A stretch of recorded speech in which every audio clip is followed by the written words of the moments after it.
Trump escala la guerra comercial con Canadá, amenaza con declarar una emergencia eléctrica, imponer más aranceles y acabar con las fábricas de autos. Canadá responde bajo presión mientras la bolsa de valores tambalea. Dos accidentes enlutan a México. La muerte sorprendió a decenas de pasajeros que viajaban por carretera en el norte y sur del país. Uno de los choques involucra a un autobús de Estados Unidos. Alto al fuego entre Ucrania y Rusia. Zelensky acepta la tregua mediada por Estados Unidos después del mayor intercambio de bombardeos con Moscú. ¿Hasta cuándo durará la paz? A 5 años de la pandemia, el mundo recuerda el impacto del COVID-19. Millones de muertes y la principal pregunta aún sin responder: ¿cómo se originó el virus? Así comienza su noticiero Estrella TV.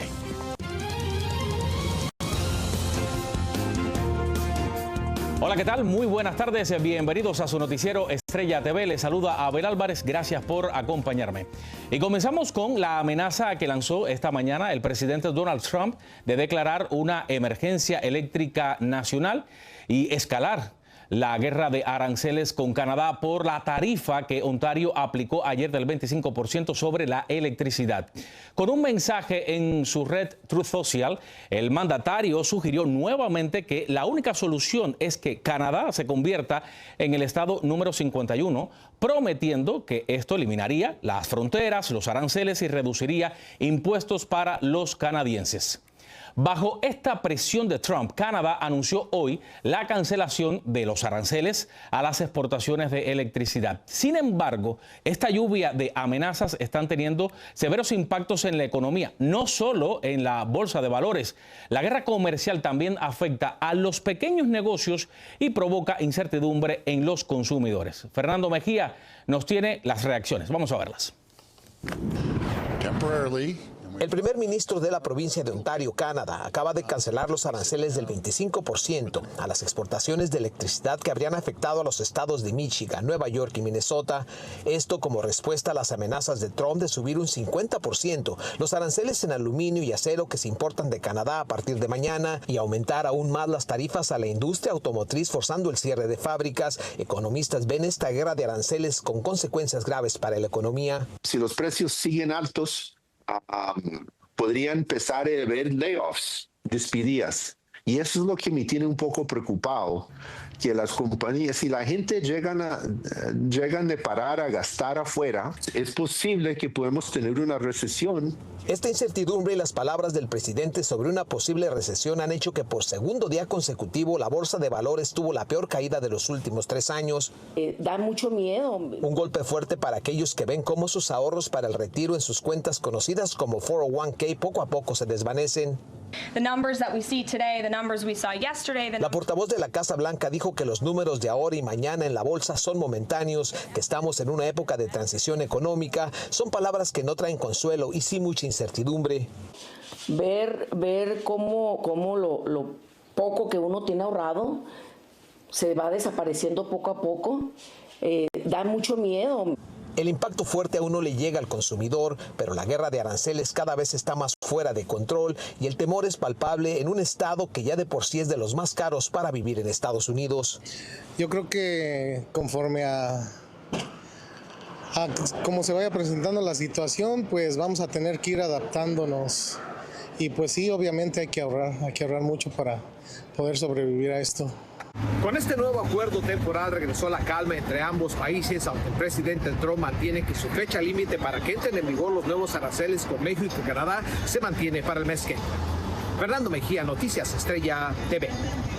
Y en otro tema, el Departamento de Educación anunció que investigará a 60 universidades por acusaciones de antisemitismo.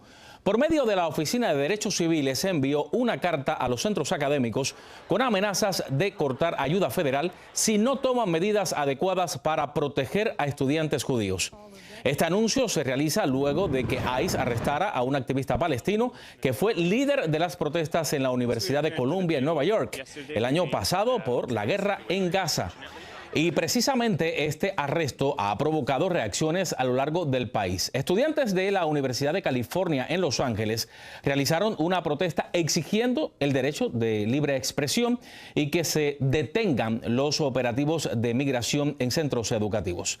Ahí se encuentra José Luis Muñoz, quien tiene los detalles de lo que ha estado ocurriendo en ese centro educativo. José Luis, vamos contigo. Adelante, cuéntanos. Gracias, muy buenas tardes, Abel.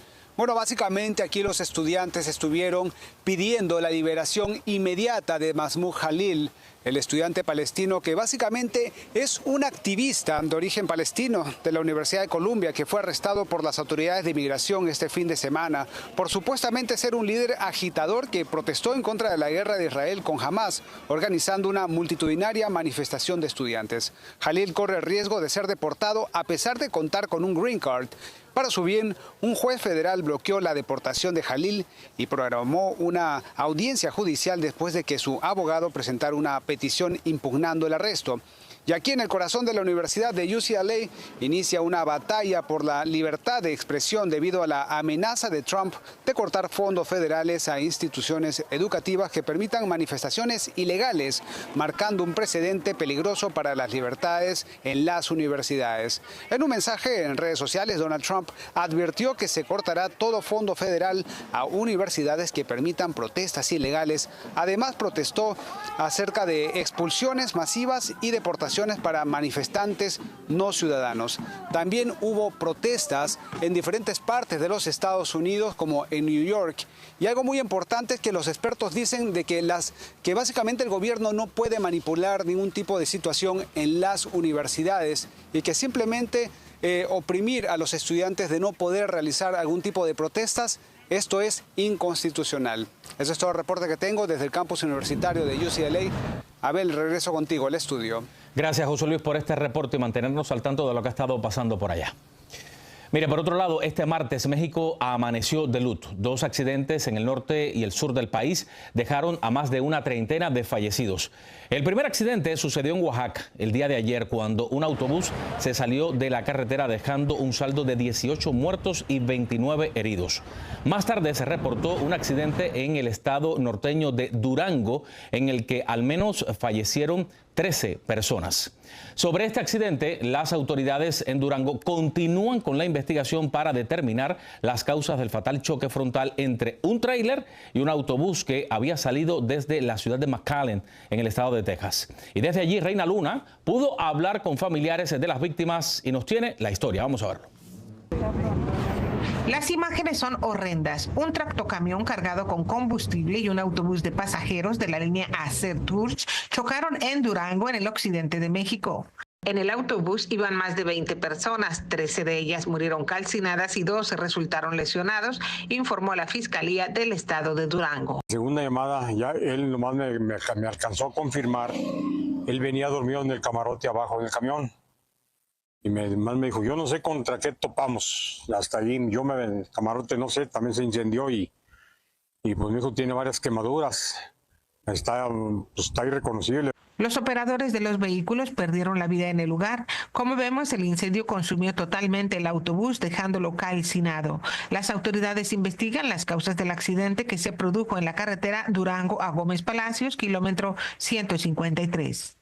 El autobús en cuestión había salido de esta central de autobuses en la ciudad de McAllen, Texas. Algunos operadores de autobuses y pasajeros dicen que en México debe establecer ciertos criterios en aras de la seguridad. En México tienen que implementar un sistema como aquí, que pongan bitácora controlada, que los compañeros puedan dormir sus horas. Lo que yo veo en México son 3 cosas. Falta de una rigurosa revisión del camión, los frenos número 1, número 2, la velocidad. No respetan las velocidades muchos de los conductores. Y número 3, el conductor tiene que tener más descanso. Las personas que lograron sobrevivir de este terrible accidente están siendo atendidas en la ciudad de Durango. Desde McAllen, Texas, Reina Luna, Noticias Estrella TV. Y ahora mire esto otro, la Junta Nacional de Seguridad en el Transporte emitió un informe preliminar acerca del trágico accidente aéreo sobre el río Potomac, donde murieron 67 personas cuando un avión de pasajeros colisionó en el aire con un helicóptero militar. En conferencia de prensa, la presidenta de la Junta hizo recomendaciones urgentes para evitar más percances, entre ellas, pues prohibir permanentemente los vuelos de helicópteros en una de las rutas del aeropuerto de Washington, D.C. Y esto podría parecer una sorpresa, pero según datos del Servicio de Inmigración y Aduanas, la administración Biden deportó a más personas que Trump en el mes de febrero del año pasado. Este febrero de 2025, el gobierno de Trump deportó a 11,000 migrantes, mientras que en febrero de 2024, la administración Biden deportó a 12,000. Según la agencia, esto se debe a que ahora hay mucho menos migrantes en la frontera buscando cruzar a los Estados Unidos. Bueno, y es momento de hacer una pausa, pero no se mueva porque tengo más al regresar. Entre bombardeos, Ucrania da el primer paso para un posible cese al fuego en su guerra con Rusia. Autoridades mexicanas encuentran otro centro de exterminio de grupos criminales. Le decimos dónde al volver. Volvemos aquí al noticiero Estrella TV. Mire, este martes ocurrió un giro inesperado en la guerra en Ucrania. El presidente Volodymyr Zelensky aceptó una tregua de 30 días con Rusia. Esto ocurre después de un masivo ataque de Kiev en contra de objetivos de la infraestructura en Moscú. Alfredo Miranda nos tiene los detalles. Vamos a verlo. Ucrania aceptó un alto al fuego de 30 días producto de los diálogos entre Estados Unidos y el gobierno de Zelensky en Arabia Saudita. Today we made an offer that the Ukrainians have accepted, which is to enter into a ceasefire and into immediate negotiations to end this conflict in a way that's enduring and sustainable and accounts for their interests, their security, their ability to prosper as a nation. Como consecuencia, Estados Unidos restaurará inmediatamente la ayuda militar y el intercambio de inteligencia a Ucrania. The president has decided to lift the pause on aid and on our security assistance to Ukraine going forward, and that's effective immediately. Solo horas antes, Ucrania realizó una ofensiva militar sobre Moscú, considerado el ataque ucraniano más grande contra Rusia desde que comenzara la guerra en febrero de 2022. 343 drones de largo alcance fueron parte del bombardeo que dejó 3 civiles muertos. Según expertos, las acciones de Kiev habrían tenido el objetivo de enviar un mensaje ante la exclusión y la falta de ayuda estadounidense. Hay un mensaje muy claro. Existimos, luchamos, no aceptamos ser, digamos, conquistados. Y aunque no tenemos todo lo que queremos, tenemos bastante para infligir daño no solamente material, pero también psicológico. Los diplomáticos estadounidenses dijeron que las conversaciones con Ucrania habían comenzado de manera constructiva. Rubio dijo que lo comunicará a Rusia y que la reciprocidad rusa será clave para lograr la paz. El presidente ucraniano explicó que su propuesta a Estados Unidos tenía 3 puntos clave: silencio en los cielos y el mar, sin misiles, bombas ni drones de largo alcance, medidas reales de confianza en el proceso diplomático y la liberación de sus prisioneros de guerra y civiles, así como la devolución de los niños ucranianos llevados a la fuerza a Rusia. Lo contrario sería darle la victoria a Putin. Alfredo Miranda, Noticias Estrella TV. Óigame, otro campo de exterminio ha sido descubierto en México. En Reynosa, Tamaulipas, un colectivo de madres buscadoras encontró restos humanos calcinados y evidencia de violencia extrema. Este hallazgo se suma al crematorio clandestino encontrado recientemente en Jalisco. Y en la capital mexicana, Víctor Blázquez tiene más detalles. En México, otro campo de exterminio fue localizado, esta vez en la ciudad de Reynosa, Tamaulipas. En el lugar, Madres Buscadoras de Amor por los Desaparecidos encontró un predio donde había restos humanos calcinados y evidencia de violencia extrema. Edith es la presidenta del colectivo. Busca a su hermano sin descanso y sin miedo a perder la vida en el intento. Muy desgarrador, ¿verdad? Porque nos encontramos desde, y a lo mejor se va a escuchar fuerte, pero desde algunos cuerpos que todavía no se terminaron, están como que todavía semiquemados. En un año, Edith ha sido testigo de al menos 19 hallazgos más de fosas clandestinas, por lo que asegura que México es un país donde los muertos están en todas partes. Nosotros decidimos ahora sí que levantarnos e irnos a buscar a los nuestros y los estamos encontrando a muchísimos. Y aquí es donde ya Fiscalía le quedó chico toda esta situación porque ya están saliendo todos a flote. En este lugar, donde fueron encontradas prendas de vestir, chalecos antibalas y armas de grueso calibre, se suma otro encontrado hace unos días en el estado de Jalisco. Incluso las autoridades federales se han sorprendido del por qué las fiscalías estatales no han podido actuar contra estos centros de exterminio. No es creíble que una situación de esa naturaleza no hubiera sido conocida por las autoridades locales de ese municipio y del estado. Una de las exigencias de las madres buscadoras es que las fiscalías locales inviertan en personal y equipo para hacer las investigaciones más rápido, porque sostienen que están rebasados por los grupos criminales. En Tamaulipas podríamos decir que estamos llenos de ahora sí que somos un cementerio clandestino. Según los reportes, México supera los 110,000 desaparecidos, pero saber que todos los días 25 personas ya no regresan a casa, esa cifra estremece para los ciudadanos. En Ciudad de México, Víctor Blasquez, Noticias, Estrella TV. Bueno, ya es momento de hacer una pausa, pero no se muevan porque al regresar, indignación en Florida por las imágenes de un policía apuntando su arma en contra de una niña. 5 años después, la pandemia que sacudió al mundo sigue dejando incógnitas. Al volver tenemos un balance de la enfermedad que provocó una crisis de salud global.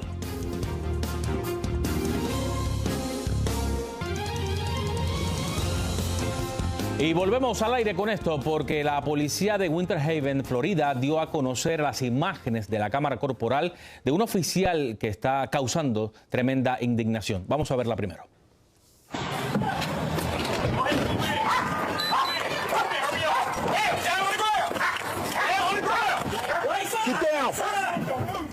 Mire, el agente parece estar apuntando su arma a una niña de menos de 5 años mientras esta estaba tirada con su mamá en el suelo.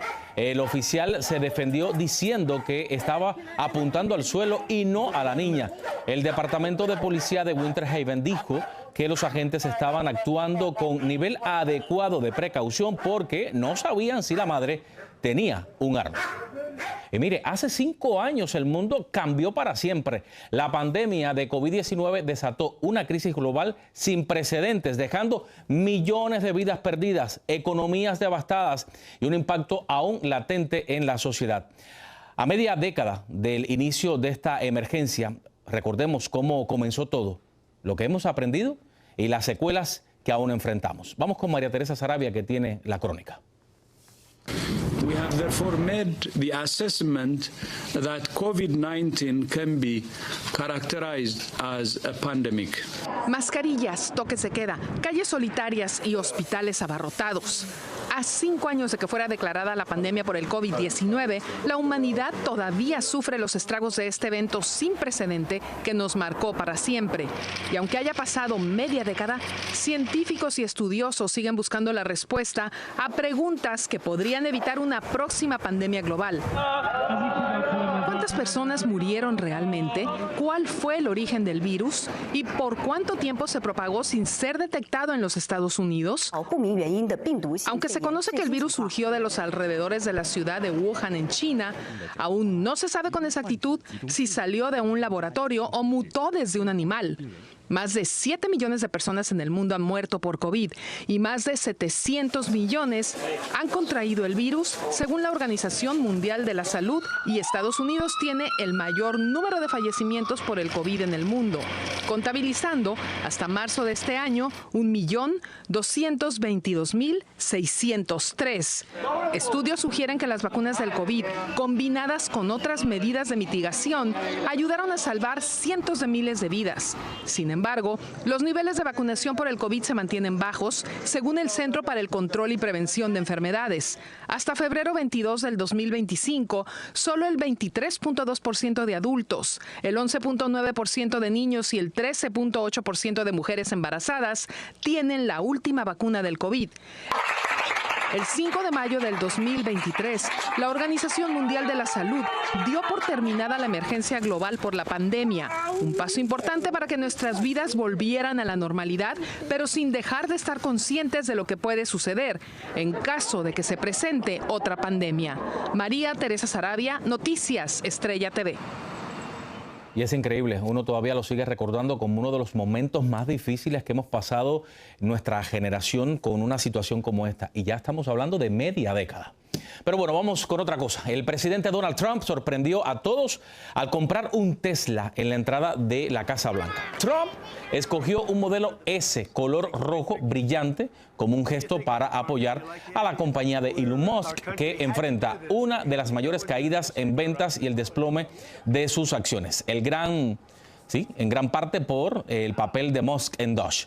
El presidente anunció que firmaría un cheque por el coche de $80,000 y dejaría el auto en la Casa Blanca para que su personal lo usara. Y es que no solo Tesla ha estado sufriendo las consecuencias de la economía, sino todo el mercado bursátil de Estados Unidos, que ha estado rompiendo récords de caída.